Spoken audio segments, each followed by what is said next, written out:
અમદાવાદમાં ગઈકાલે 19 ઓગસ્ટના રોજ ખોખરા વિસ્તારમાં આવેલ સેવન્થ ડે સ્કૂલમાં ધોરણ 8ના વિદ્યાર્થીએ ધોરણ 10ના સ્ટુડન્ટની હત્યા કરી છે. ધક્કામુક્કી જેવી સામાન્ય બાબતે વિદ્યાર્થીને શાળા બહાર છરી મારી દેતા ચકચાર મચી છે.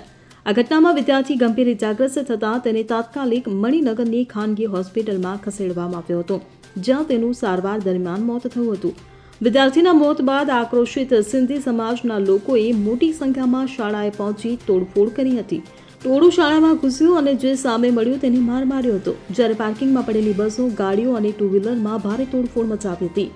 જે બાદમાં એક સ્ટાફને પકડી તેને ઉપરના માળે લઈ ગયા. આ સાથે પ્રિન્સિપાલ અને અન્ય સ્ટાફ સામે મળતા તેમને પણ માર મારવામાં આવ્યો હતો. શાળાની બિલ્ડિંગના દરવાજા તોડ્યા, કાચ ફોડ્યા, મિલકતને નુકસાન કર્યું. સ્થિતિ વણસતા પોલીસ પણ શાળાએ પહોંચી હતી, ત્યારે લોકોના ટોળાએ પોલીસની સામે પણ સ્ટાફને માર મારવાનું ચાલુ રાખ્યું હતું. સ્થિતિ એટલી ભયાનક હતી કે પોલીસ જ્યારે સ્ટાફને બચાવીને લઈ જઈ રહી હતી ત્યારે પણ ટોળું માર મારતું હતું અને પોલીસની ગાડી પણ ટોળાએ ઊંચી કરી નાખી હતી. જે બાદમાં આક્રોશિત ટોળાએ શાળાની બહાર આવીને રોડ પર બેસીને ચક્કાજામ કર્યો હતો. આ સમગ્ર મામલે મણિનગરના ધારાસભ્ય ડીસીપી બળદેવ દેસાઈ અને એસીપી સ્કૂલે પહોંચી ગયા છે. સાથે જ બજરંગ દળ, વીએચપી, એબીવીપીના કાર્યકર્તાઓ કેસરી ખેસ પહેરી જય શ્રી રામના નારા લગાવી શાળાએ પહોંચ્યા હતા.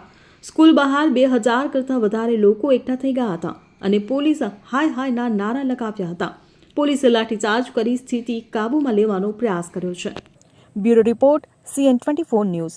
હવે જુઓ દેશ દુનિયાની તમામ ખબરો તમારી આંગળીના ટેરવે. ઉઠાવો મોબાઈલ અને Google Play Store પરથી ડાઉનલોડ કરો અમારી CN24 ન્યૂઝ મોબાઈલ એપ.